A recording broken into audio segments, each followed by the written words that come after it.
sobat, siapa di sini yang saat masa kecilnya punya teman imajinasi?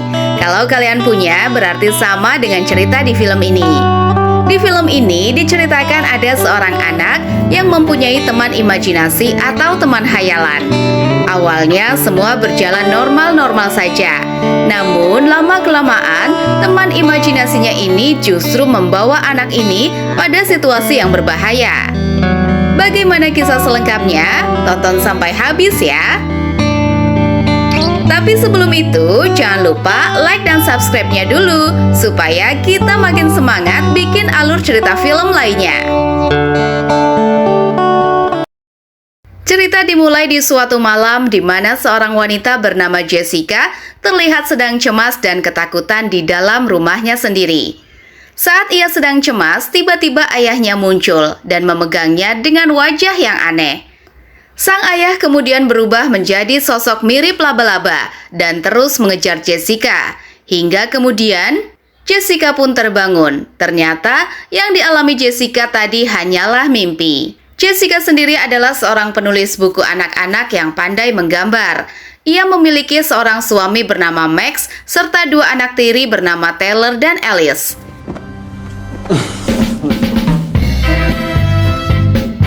Demi mengatasi trauma yang dialami Jessica, mereka berempat pun pindah ke rumah masa kecilnya. Di sana Jessica terlihat senang sambil mengingat masa kecilnya yang samar-samar. Really, I just want this to be great for the girls. Jessica sendiri selalu ingin menjadi ibu yang baik bagi kedua anaknya, meskipun mereka bukan anak kandung dari Jessica. Hingga pada keesokan harinya, Jessica dan Alice bermain petak umpet di dalam rumah. Alice kemudian bersembunyi di bawah basement. Namun saat berada di bawah basement, ia menemukan sebuah boneka yang ia beri nama Counchy. Boneka Counchy ini kemudian menjadi teman imajinasi Alice yang selalu menemaninya setiap saat. Singkat cerita, Jessica pun mengunjungi ayahnya. Ayah Jessica terlihat hanya bisa terbaring di tempat tidur. Rupa-rupanya, ayah Jessica mengalami gangguan mental sejak Jessica masih kecil. Meskipun begitu, Jessica sayang dan peduli pada ayahnya. Jessica terus mengajak ayahnya berbicara, meskipun ayahnya tidak merespon sedikit pun. Hingga kemudian, Jessica membacakan buku cerita yang ia bawa. Saat itulah ekspresi ayahnya tiba-tiba berubah dan membuatnya ketakutan. Beberapa waktu berlalu, suaminya yaitu Max yang merupakan seorang musisi harus pergi manggung beberapa hari dan meninggalkan mereka bertiga di rumah. Di saat yang sama, tetangga mereka bernama Gloria datang menyapa. Gloria pun mengobrol dengan Jessica.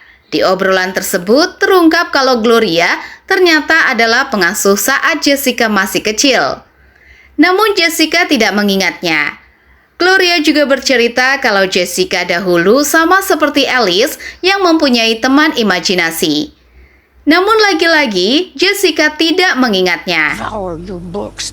Read right up there on that porch. Just lie. Singkat cerita, makin lama Alice makin dekat dengan bonekanya. Jessica pun nampak bahagia melihat anak tiri kesayangannya itu betah di rumah dan bisa melupakan trauma atas perbuatan Samantha ibunya. Saking bahagianya Jessica melihat Alice, ia pun merekam berbagai aktivitas yang dilakukan Alice saat bermain dengan bonekanya itu. Ia juga tidak menanggapi hal itu hal yang aneh ketika Alice berbicara sendiri dan memberikan daftar keinginan bonekanya. Ia beranggapan kalau semua itu imajinasi anak-anak saja, dan itu hal yang wajar. Namun, hal wajar itu lama-lama berubah menjadi aneh ketika ia melihat daftar terbaru keinginan bonekanya Alice.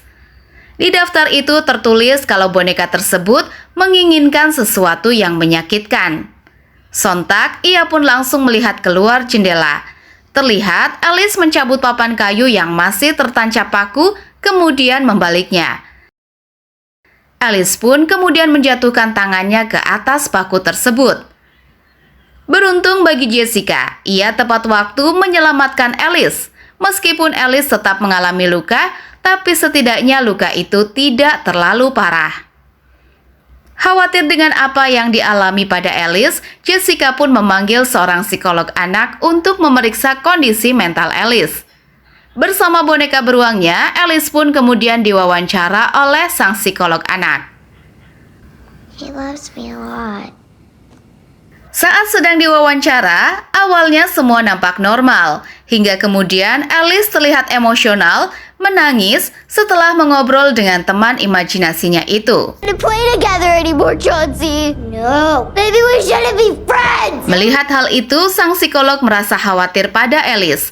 Menurutnya ini semua berkaitan dengan teman imajinasinya Alice. Sang psikolog juga mengatakan kalau kasus seperti ini pernah terjadi sebelumnya. Namun, apa yang dikatakan sang psikolog tidak dipercayai begitu saja oleh Jessica. He vanished. I read Hingga ia melihat dengan mata kepalanya sendiri di hasil rekaman tersebut kalau boneka beruang yang diberi nama Counchy itu tidak ada di kamera. Padahal sebelumnya, ia melihat boneka tersebut ada di sofa di depan Alice saat sedang diwawancarai. Dengan rasa penasaran, ia mencoba membuka-buka video yang merekam kegiatan Alice saat itu. Alangkah kagetnya ia ketika hasil rekaman yang ia rekam sendiri tidak memperlihatkan boneka beruang itu. Rupa-rupanya sejak awal, sang psikolog tidak pernah melihat Alice membawa boneka. Hal yang sama juga dikatakan oleh Taylor kalau ia tidak pernah melihat adiknya membawa boneka beruang. Jessica pun bingung dan penasaran kenapa hanya ia dan Alice yang bisa melihat boneka beruang itu. Saking penasarannya, Jessica pun lalu membuka kotak yang di dalamnya terdapat lukisan masa kecilnya. Saat melihat-lihat lukisannya, ia pun terkejut lantaran semua lukisannya terdapat gambar boneka beruang tersebut. Disinilah kita tahu kalau teman imajinasi Alice dan Jessica ternyata sama. Mempunyai firasat tidak enak, ia pun langsung kemudian mencari Alice ke kamarnya. Namun Alice tidak ada di sana. Ia kemudian mencari ke seluruh ruangan, tetapi Alice tetap tidak ditemukan. Taylor yang juga saat itu ikut membantu mencari adiknya, kemudian memutuskan untuk mencarinya keluar rumah. Stop! Just stop, Jess. Listen, I know it sounds missing. Saat Taylor mencari adiknya di luar, Jessica justru mencoba menggambarkan ulang lukisan tembok masa kecil di kamarnya, sambil mengingat-ingat semua hal tentang boneka beruang itu. Akhirnya, Jessica pun mengingat semuanya.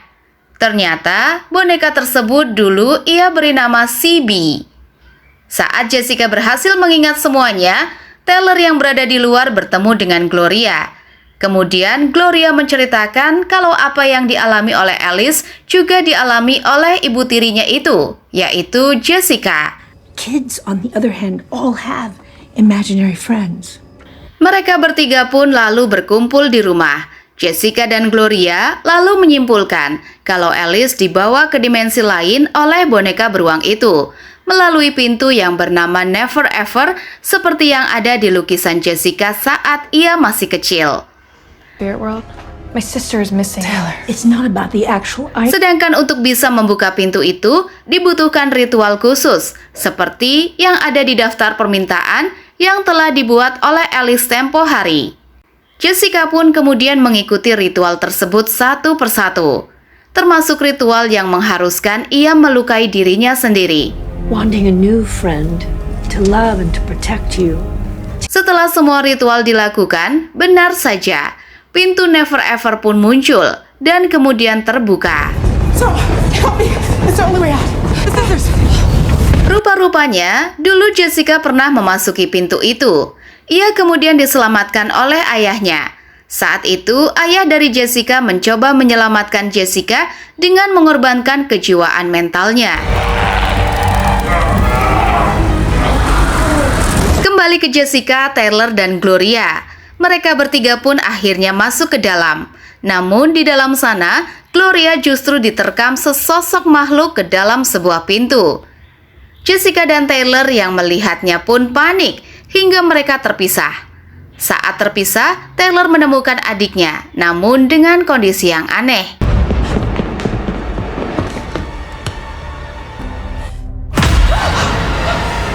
Beruntung bagi Taylor karena Jessica masih menemukannya dan menyelamatkannya. Mereka berdua kemudian melanjutkan pencarian hingga menemukan sebuah pintu. Rupanya, pintu itu membawa mereka ke tempat dengan suasana seperti rumah Taylor dan Alice saat tinggal bersama dengan ibu kandungnya. Dan di sana pun mereka kemudian menemukan Alice. All here. My sister and both my moms. Namun sayangnya, Alice tidak mau diajak pulang karena ia telah dipengaruhi oleh sosok yang menyerupai ibunya. Namun Jessica tidak menyerah. Ia menggambar pintu Never Ever sambil membujuk dan menyadarkan Alice untuk kembali ke dunia nyata.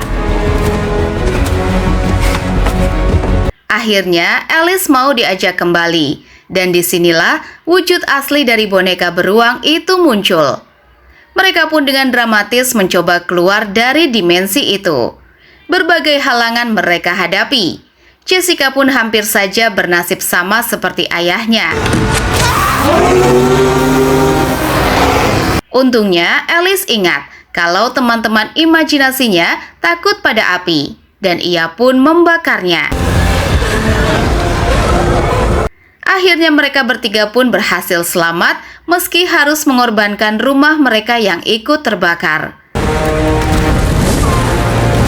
Karena rumah mereka yang sudah terbakar membuat mereka bertiga harus menginap di hotel. Saat di lobi hotel, mereka melihat boneka beruang Kaunci. Dan ternyata itu adalah boneka milik anak lain. Mereka pun kemudian pergi ke kamar mereka dan cerita pun tamat. Nah, Sobat RZ, itulah alur cerita dari film Imaginary yang dirilis pada tahun 2024. Gimana, seru kan filmnya? Kalau kalian juga punya teman imajinasi masa kecil, kalian boleh cerita di kolom komentar. Sampai jumpa di alur cerita film berikutnya. RZ Story Movie. Let's play the movie.